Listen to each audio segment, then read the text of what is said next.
ඊසති අද බටපතුරු වලින් අද මම හදනවා තොක බොක්කි. මේ ලොසින්චර් බටේ හදන්නේ කොහොමද කියලා දැනගන්න කලින් වීඩියෝ එක බලලා ඉන්න. අයියේ මේ කලකන්නේ බටේ තම්බ කන්න මුලින්ම වතුර භාජනයක් දාලා වතුර එක නටව ගන්න. හාල් පිට ලොසින්චර් ටික හිමීට අතාරින්න.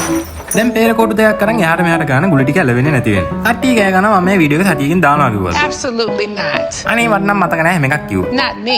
Certainly not I. බට ටික මෙහෙම උඩ පානකොට ලිප ඔෆ් කරලා බෝල් කිරි පිටි කරන ගොට්ටෙන් වතුර බේරලා ගොඩට අරන් අයිස් වතුර එකක දාන්න යාලා ෂොක් කරන්න.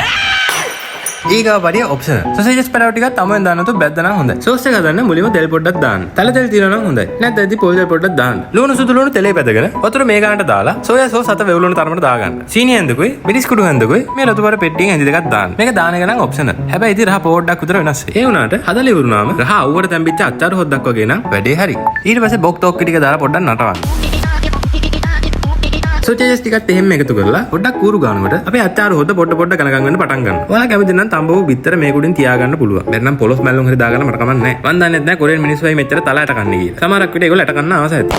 මම ලුණු කොළ කන්න ආසයින්ද පොඩ්ඩක් දාගත්තා. ඔයාලා කැමති නම් කොටු කොළ හරි දාගන්න. අපේ අම්මට පොඩි කාලේ ඉඳලා කියලා දෙන්නේ පුළුවන් වැඩක් කරපන් කියලා. එයා වැරදි කියලා ඔප්පු කරනවා. මම මේ කොටු දෙකෙන් කන්න පුරුදු වුණා. Clap if you think she should suffer.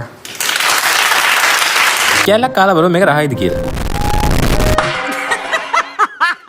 It's what she deserves. රහනම් ඉතින් මං හැදුවත් වරදින්නේ නැහැ. පිටිසයි තුනකින් අතපම තේරෙනවා හාල් පිටි වලින් විතරක් හදනවට වඩා ගොඩක් වෙනස් කියලා. ඒක හින්දා මේකට මම දෙනවා 10න් 9.3. Bye.